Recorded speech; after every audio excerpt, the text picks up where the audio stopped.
जय हिंद दोस्तों। आज देखने वाले हैं 12th फाइनल परीक्षा 2023 हिंदी में काव्य खंड, कहीं कहीं पर पद खंड भी आप लोगों को देखने को मिल जाएगा, ठीक ना। तो चैप्टर नंबर 2 काव्य खंड का चैप्टर नंबर 2 पद, और पद के लेखक कौन है? सूरदास। और इसका ही VVI ऑब्जेक्टिव देखने वाले हैं 2023 वाला, और आप लोगों को 400 प्लस दिलाने का वादा, ठीक ना। बस आप लोग शुरू से अंत तक देखा कीजिए, हर एक वीडियो को 400 प्लस फिक्स है आएगा, ठीक है। तो चलिए देख लेते हैं क्वेश्चन नंबर 1। देख लीजिए, क्वेश्चन नंबर 1 कह रहा है सूरदास की कौन सी रचना है? ऑप्शन नंबर ए पुत्र वियोग, ऑप्शन नंबर बी करवक, ऑप्शन नंबर सी छप्य, ऑप्शन नंबर डी पद। तो सूरदास की रचना कौन सी है? पद। ऑप्शन नंबर क्या हो जाएगा? ए। ओ ऑप्शन नंबर क्या हो जाएगा? डी पद। चलिए अब देख लेते हैं क्वेश्चन नंबर 2। कह रहा है सूरदास किस भक्ति के कवि हैं? ऑप्शन नंबर ए राम भक्ति, ऑप्शन नंबर बी कृष्ण भक्ति, ऑप्शन नंबर सी मातृभक्ति, ऑप्शन नंबर डी देशभक्ति। सूरदास किस भक्ति के कवि हैं? तो वो हैं कृष्ण भक्ति, ठीक ना। ऑप्शन नंबर बी हो जाएगा कृष्ण भक्ति। चलिए अब देखते हैं क्वेश्चन नंबर 3। कह रहा है सूरदास किस भाषा के प्रसिद्ध कवि हैं? किस भाषा के? Option number A Awadhi, option number B Khari Boli, option number C Brajbhasha, option number D Maithili. तो सूरदास किस भाषा के प्रसिद्ध कवि थे? तो वो थे ब्रजभाषा के प्रसिद्ध कवि। ऑप्शन नंबर सी हो जाएगा ब्रजभाषा। चलिए अब देखते हैं क्वेश्चन नंबर 4। क्वेश्चन नंबर 4 कह रहा है वात्सल्य के विश्व में अद्वितीय कवि कौन है? Option number A Surdas, option number B Tulsidas, option number C Kabirdas, option number D Nabhadas. तो वात्सल्य के विश्व में अद्वितीय कवि, ठीक ना, अद्वितीय कवि कौन है? तो वो हैं सूरदास जी। ऑप्शन नंबर ये हो जाएगा सूरदास। चलिए अब देखते हैं क्वेश्चन नंबर 4, और 4 हो गया 5 नंबर। 5 नंबर कह रहा है सूरदास किस धारा के कवि हैं? ऑप्शन नंबर ए रामाश्रयी, ऑप्शन नंबर बी कृष्णश्रयी, ऑप्शन नंबर सी शैव्य, ऑप्शन नंबर डी इनमें से कोई नहीं। तो सूरदास किस भाषा के, किस धारा के कवि हैं? तो कृष्ण धारा के, ठीक ना। अभी तुरंत आया था ना कृष्ण धारा। ऑप्शन नंबर बी हो जाएगा कृष्ण श्रेयी धारा, ऑप्शन नंबर बी। चलिए अब देखते हैं क्वेश्चन नंबर 6। कह रहा है कृष्ण कहाँ बैठकर भोजन कर रहे हैं? ऑप्शन नंबर ए नंद की गोद में, ऑप्शन नंबर बी यशोदा की गोद में, ऑप्शन नंबर सी यमुना के किनारे, ऑप्शन नंबर डी कदम के पेड़ पर। तो देखिए कृष्ण कहाँ बैठकर भोजन कर रहे हैं? तो जाहिर सी बात होगा कि ये यशोदा की गोद में ही, ठीक नहीं, नंद की गोद में ही। ऑप्शन नंबर ए हो जाएगा नंद की गोद में। चलिए अब देखिए क्वेश्चन नंबर 7। कह रहा है प्रस्तुत प्रथम पद में कृष्ण को किसको सूचना दी जाती है? कृष्ण को किसको सूचना दी जाती है? ऑप्शन नंबर ए रात्रि होने की, ऑप्शन नंबर बी दोपहर होने की, ऑप्शन नंबर सी भोर होने की, ऑप्शन नंबर डी इनमें से किसी की नहीं। तो प्रथम पद में कृष्ण को सूचना दी जाती है कि भोर होने की। ऑप्शन नंबर सी हो जाएगा भोर होने की। चलिए अब देखते हैं क्वेश्चन नंबर 8। कह रहा है सूरदास हिंदी साहित्य के किस काल के कवि हैं? हिंदी साहित्य के किस काल के कवि हैं? ऑप्शन नंबर ए आदिकाल, ऑप्शन नंबर बी भक्ति काल, ऑप्शन नंबर सी रीति काल, ऑप्शन नंबर डी आधुनिक काल। तो सूरदास हिंदी साहित्य के भक्ति काल के कवि हैं, क्योंकि कृष्ण के काल में ये जन्म लिए थे और कृष्ण के बारे में ही लिख रहे हैं, तो ये भक्ति काल के हो जाएंगे, ठीक ना। Option number B. चलिए अब देखते हैं क्वेश्चन नंबर 9। कह रहा है कौन सी रचना सूरदास की नहीं है? Option number A Sursagar, option number B Sahitya Lahari, option number C Sursaravali, option number D Satsai. तो इसमें से सूरदास की रचना कौन नहीं है? तो इसमें से हो जाएगा सत सही, ऑप्शन नंबर डी सत सही, ऑप्शन नंबर डी हो जाएगा। बाकी ये तीनों है, सूरदास की रचना ये तीनों है, और ये जो है ऑप्शन नंबर डी ये नहीं है, ठीक ना। तो ये तीनों आप लोग नोट कर लीजिएगा, ये तीनों। चलिए अब देखते हैं क्वेश्चन नंबर 10। कह रहा है कौन सी रचना सूरदास की है? अभी तुरंत देखे होंगे, देख लीजिए कौन कौन है। सूरसागर, साहित्य लहरी, सुरसारवली, ठीक ना, ये तीनों हम बोले थे। तो यहाँ पर देख लीजिए आप लोग कौन, इसीलिए बोलते हैं कि अच्छे से देखा कीजिए कौन सी रचना सूरदास की है। Option number A Satsai, option number B Dohavali, option number C Sursagar, option number D Gitavali. तो उसमें कौन सा ऑप्शन था? सूरसागर था ना, तो इसका आंसर क्या हो जाएगा? Sursagar, option number C. Surdas की रचना कौन सी है? सूरसागर। चलिए अब देखते हैं question number 11।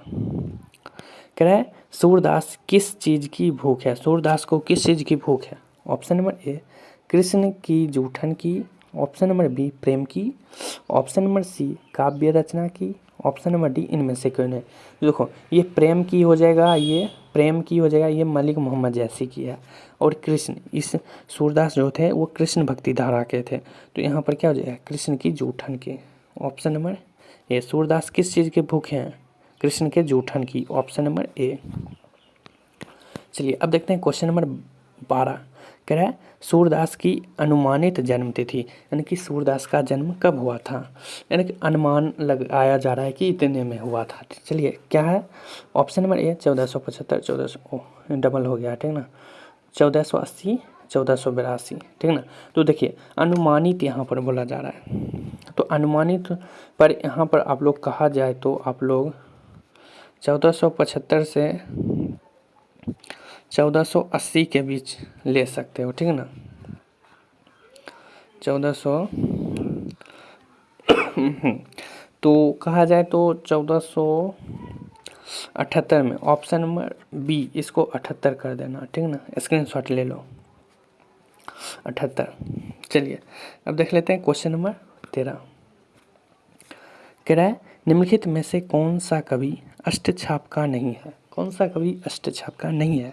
Option number A Surdas, option number B Krishnadas, option number C Jayasi, option number D Kumbhan Das. तो अष्टछाप का नहीं है, कौन सा कवि अष्टछाप का नहीं है? तो वो ये है जयसी, क्योंकि ये प्रेम का है, ठीक ना, ऑप्शन नंबर सी हो जाएगा। चलिए अब देखते हैं क्वेश्चन नंबर 14। कह रहा है कच्छुक खात कच्छुक धरनी गिरावत छवि निरखती नंद रनिया में कौन सा अलंकार है? इसमें अलंकार पूछा था, उपमा, रूपक, यमक, अनुप्रास। तो इसमें अलंकार पूछा जाए, तो इसमें अलंकार हो जाएगा अनुप्रास, ऑप्शन नंबर डी। चलिए अब देखते हैं क्वेश्चन नंबर 15। कह रहा है कंबल कुसुम फूले नर नारी सूर श्याम में कौन सा अलंकार है? सूर श्याम में कौन सा अलंकार है? ऑप्शन नंबर ए उपमा, ऑप्शन नंबर बी अनुप्रास, ऑप्शन नंबर सी रूपक, ऑप्शन नंबर डी यमक। तो सूर श्याम में कौन सा अलंकार हो जाएगा? तो हो जाएगा अनुप्रास, ऑप्शन नंबर बी। चलिए अब देखते हैं क्वेश्चन नंबर 16। कह रहे साहित्य लहरी किनकी रचना है? साहित्य लहरी उसमें आया था ना, ऑप्शन नंबर ए जैसी, ऑप्शन नंबर बी, जैसी का मतलब होता है मलिक मोहम्मद जैसी, करबक के लेखक हैं, ठीक ना, option number C Kabir, option number D Tulsidas. Tulsidas 3 number पद का है, ठीक ना। देखिए साहित्य लहरी किसकी रचना है? सूरदास की, ऑप्शन नंबर बी हो जाएगा सूरदास। चलिए अब देखते हैं क्वेश्चन नंबर 17। कह रहा है सूरदास की रचनाओं की भाषा क्या है? सूरदास के रचनाओं की भाषा क्या है? Option number A Awadhi, option number B Brajbhasha, option number C Khari Boli, option number D Maithili. तो सूरदास के रचनाओं का जो भाषा होगा वो हो जाएगा ब्रजभाषा, ऑप्शन नंबर बी। चलिए अब देखते हैं क्वेश्चन नंबर 18। कह रहा है सूरदास के गुरु का नाम क्या था? सूरदास के गुरु का नाम क्या था? Option number A Naraharidas, option number B Vitthalnath, option number C Vallabhacharya, option number D Anand Das.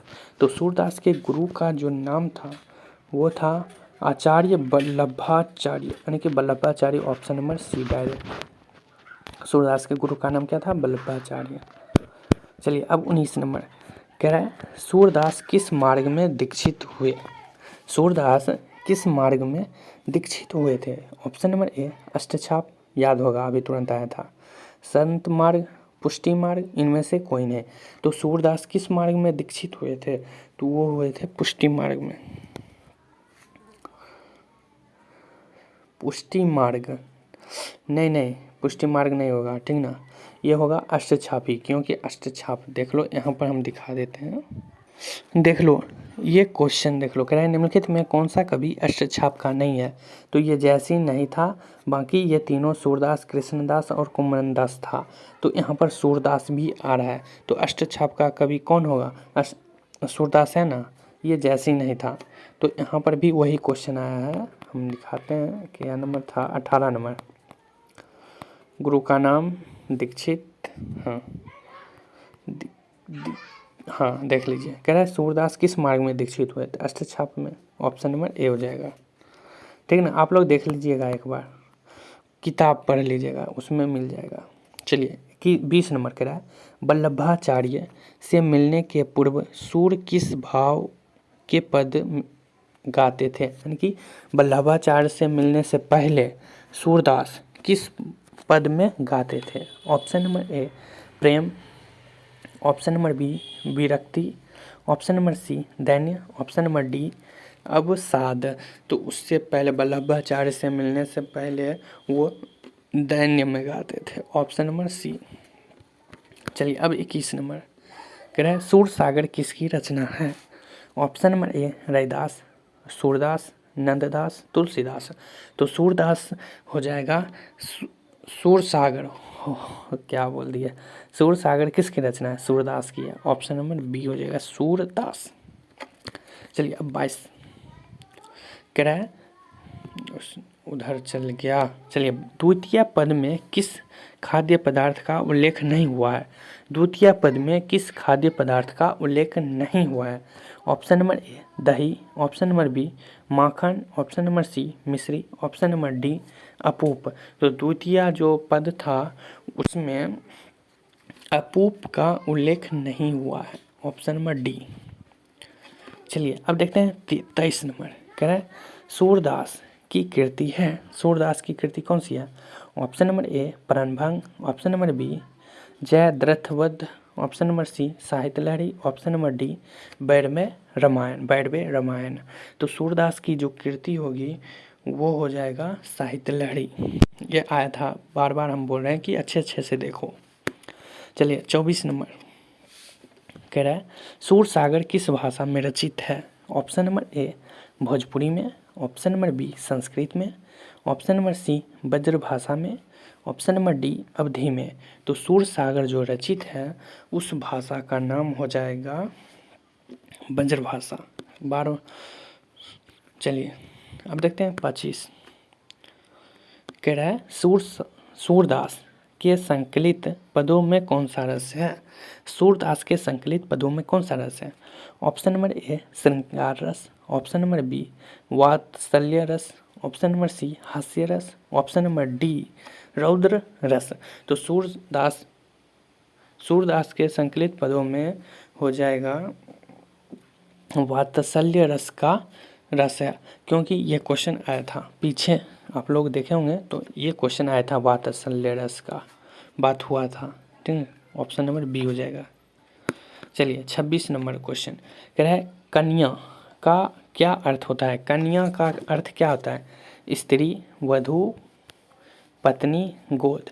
तो कन्या का जो अर्थ होगा वो होगा गोद, ऑप्शन नंबर डी गोद। कन्या का अर्थ क्या होता है? गोद। चलिए 27 नंबर कह रहा है भगवान श्री कृष्ण किस कवि के पूज्य थे? भगवान श्री कृष्ण भी किसी कवि के पूज्य थे। ऑप्शन नंबर ए तुलसीदास के, ऑप्शन नंबर बी जयसी के, ऑप्शन नंबर सी कबीरदास के, ऑप्शन नंबर डी सूरदास के। तो भगवान श्री कृष्ण जो थे वो सूरदास के पूज्य थे। ऑप्शन नंबर डी हो जाएगा। तो आज भर के लिए बस इतना ही, मिलते हैं नेक्स्ट वीडियो।